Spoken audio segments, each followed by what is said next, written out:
சிறப்பு விருந்தினர்களினுடைய சிறப்புரை. முதலில் நம்முடைய doctor most reverend George Anthony சாமி மெட்ராஸ் மயிலாப்பூர் டயசிஸினுடைய ரெப்ரசன்டேட்டிவ் ஃபாதர் ஏ.எல். செபாஸ்டியன் அவர்களை அரங்க நிறைந்த கருவொலியோடு அன்பு கூர்ந்து வருக வருக என வரவேற்கிறேன் சிறப்புரை தர. நான் திரு விஜய் அவர்கள் பக்கத்தில் அமர்ந்து ரொம்ப பிரஷரா இருக்கா அப்படின்னு சொல்லி கேட்டேன். I'm just enjoying the process என்று சொன்னார். நாங்கள் பொன்னாடை போர்த்த வந்தபோது தலை குனிந்து இறங்கி அதை ஏற்றுக்கொண்ட அந்த பணிவும் உண்மையிலேயே மிக பிடித்திருந்தது.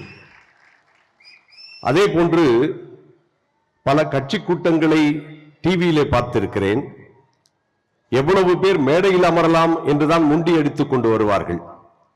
இங்கே மட்டும்தான் யார் இங்கே அமர வேண்டுமோ அவர்கள் அமர்வதும், பெரிய பெரிய தலைவர்கள் எல்லாம் இந்த கட்சியினுடைய தலைவர்கள் எல்லாம் கீழே அமர்ந்து ஒழுக்கமான ஒரு கட்சியாக இதை முன்னிறுத்துவதும் பார்ப்பதற்கு மிக மகிழ்ச்சியாக இருக்கிறது. எதிர்காலம் சிறப்பாக இருக்கிறது.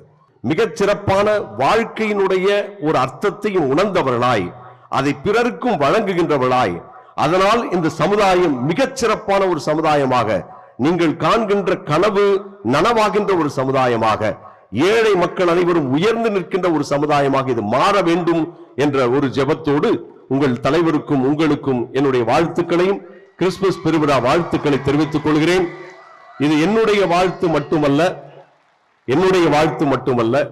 இது கத்தோலிக்க திரு அவை சார்ந்த பேராயர் ஜார்ஜ் ஆந்தோனி சாமி அவர்களுடைய சார்பாகும், இந்திய கத்தோலிக்க ஆயர் பேரவையின் கல்வி ஒருங்கிணைப்பாளர் என்கின்ற அடிப்படையிலும் இந்த வாழ்த்துக்களை உங்களுக்கு தெரிவித்துக் கொள்கிறேன். நீங்கள் இன்னும் சிறப்பாக இறைவனால் ஆசீர்வதிக்கப்பட வேண்டும், மேன்மேலும் உயர வேண்டும், உங்களது எல்லா கனவுகளும் நிறைவேற வேண்டும் என்று வாழ்த்தி விடைபெறுகிறேன். நன்றி, வணக்கம்.